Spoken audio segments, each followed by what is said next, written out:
Hi y'all! I'm here with another Talkin Tarot, and I'm actually coming to you from this amazing camper that my friend renovated. She has this incredible homestead. It's like an urban farm in East Atlanta, and it's called CC Homestead. They're on Airbnb. They have like teepees and campers and goats and chickens and a duck. There's a duck right outside my window right now. And I'm staying in their newest camper called the Beach House, and it's so comfortable and like beautiful, and it reminds me of the months I took to travel around in an RV. It was so nice. So if you've ever wanted to try out camper living, come to CC Homestead here in Atlanta. It's amazing.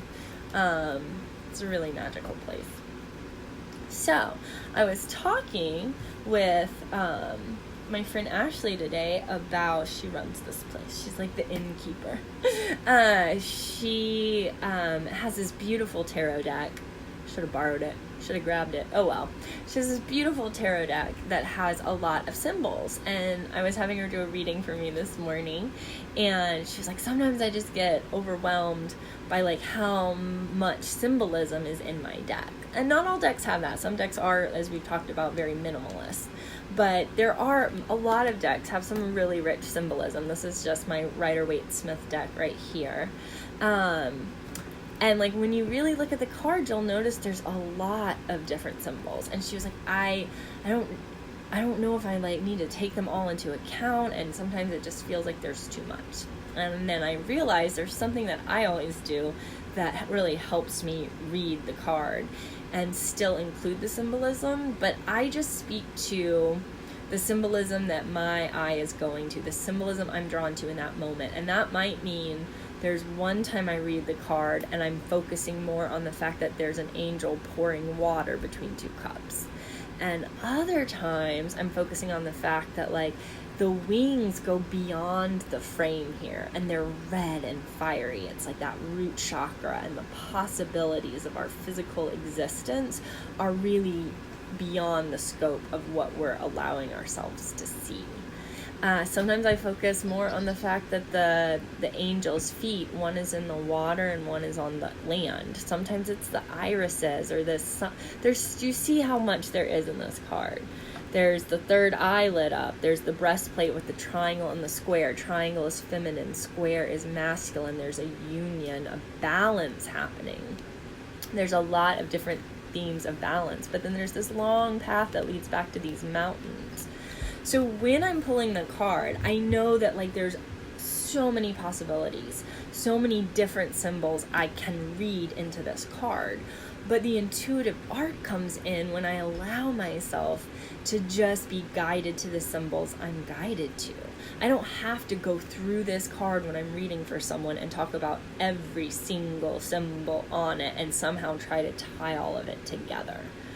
I let myself read the card based on what I'm seeing that day, what part of the card, which symbols in the card are really speaking to me the most.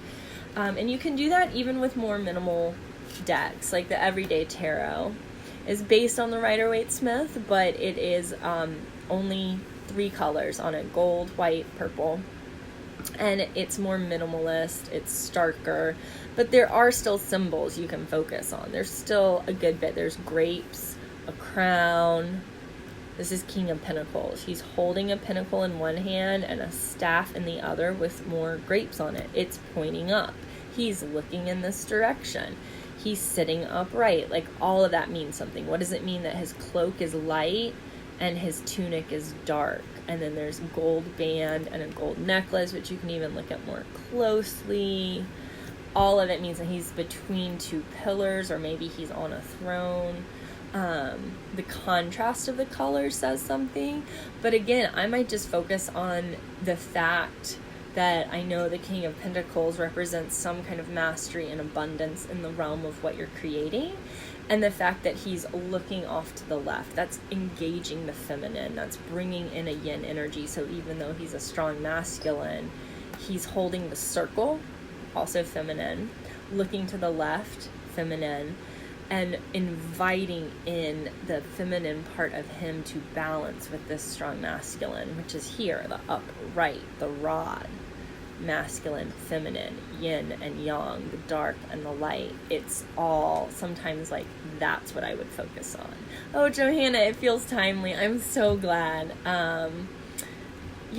Things just work out that way, don't they?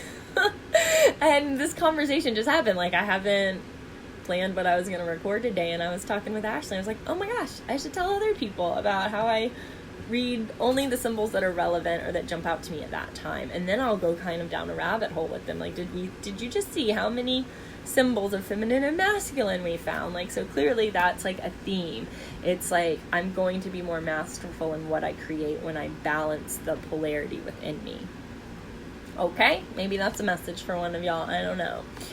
You can do that. Here's the Nine of Swords from the Rider-Waite Smith. So sometimes I focus on the fact that he's moving, and you don't have to focus on even more than one symbol. Just go with the first thing you're drawn to, and when you're giving a reading, don't second guess yourself, speak it.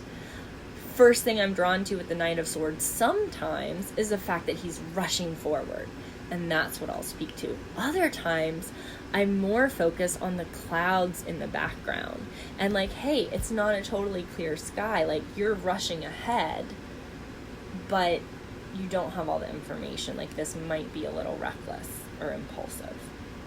And so it's okay to interpret the cards completely differently. That's why I really want to encourage people not to like rely on the guidebook.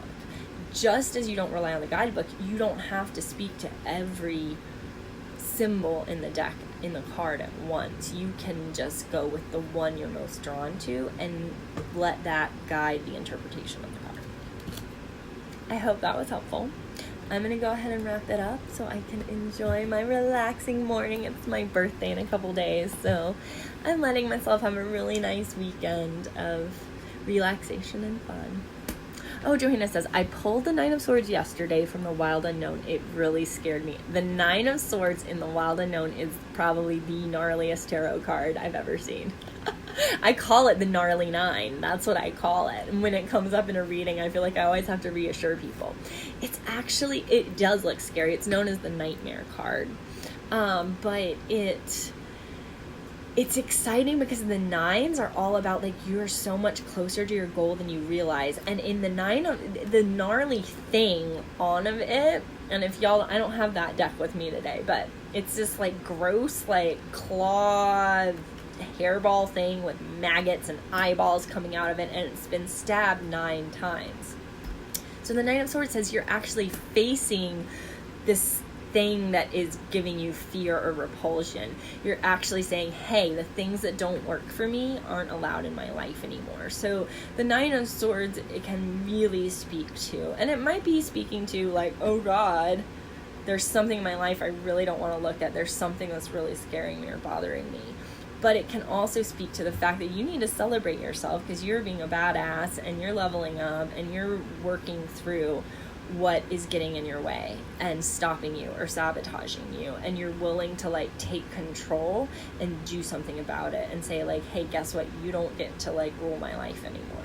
So I like the gnarly 9.